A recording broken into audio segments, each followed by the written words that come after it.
transporti, kemi pasur para pak ditësh në Lezhë një shkëmbim zjarri, kemi pasur drejtues policie si shofer të parë të personazheve shumë të rrezikshëm të botës krimit që janë kapur nga partnerët, kemi efektiv policie që kanë arrestuar në protestën 24 janarit një të mitur 13 vjeçar. Nuk ka reaguar Ministria me të njëjtin intensitet për këto probleme të njerëzve të policisë? Ne jemi gazetarë dhe detyra jonë është që t'ja themi qytetarëve se për të shkuar për tej propagandës, unë gjatë kohës që po gjoja kryeministrin Rama dhe atë ministren Kociu, që Rama pretendon ta ketë emëruar vetëm për çështjen e adresave, mund vini ndërmend pamjet e 21 janarit. Kur ka protestë dhunshme, gazetarët janë të parë që e dinë. Pse?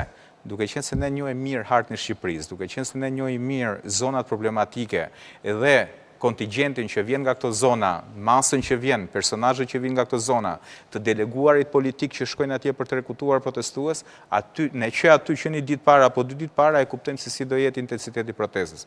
Kjo ishte ndër protestat më qeta që kanë ndodhur në Shqipëri. Kemi parë protesta shumë më të dhunshme, madje ishte edhe protestë më qetë se ajo e 24 janarit, nëse nuk do kishte ndodhur incidenti, po themi, me Bledion Allbatin. Por për te kësaj, ne kemi një qeveri që ka kriminalizuar një nga hallkat më të rëndësishme të instancave ligjbatuese që është policia e shtetit.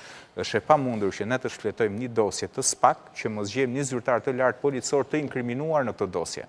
Pra çfarë ka ndodhur? Ka ndodhur degradimi i një instancave që ka qenë një nga instancat më të shëndosha. Nëse ne gjithmonë kemi pas probleme nga vitet 90 me gjykatën dhe me prokurorinë, ka qenë e kundërta me policinë e shtetit. Është një strukturë që i ka dhënë vendit dëshmor, një numër shumë të madh dëshmorësh në përballje me krimin organizuar. Dhe jo më larg se sot në Elbasan është zhvilluar një operacion ku ka mbetur i plagosur një efektiv policie gjatë ndjekjes së një grupi që po transportonte lënë narkotike. Për të ardhur këtu, një nga arsyet e tjera sepse këto i mshuan çështjes së të miturve lidhet me gabimin e policisë në protestën 24 janarit, kur një 13 vjeçar që nuk kishte asnjë lloj lidhje, pa asnjë lloj verifikimi u çuan komisariat madje dhe u dhunua. Dhe kjo tregon një mungesë profesionalizmi të theksuar, pasi po flasim në një zonë që është edhe monitoruar me kamera për te policëve civile dhe për te strukturave. Është po kjo polici që nuk pikasi një call center që operonte mbi ambasadën e Izraelit dhe përballë katedrales ortodokse në Tiranë për treguar profesionalizmin.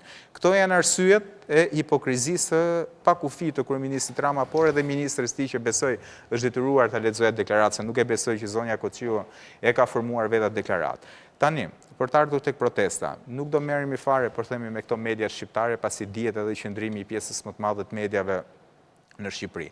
Shikoni pasqyrimin që i kanë bërë mediat ndërkombëtare. Kanë pasqyruar lajmin e protestës, zhvillimet për plasme me policinë dhe po themi në çdo lajm është lajmi i aferës së Belinda Balluku, që është një aferë e rëndë. Pse ndodh kjo?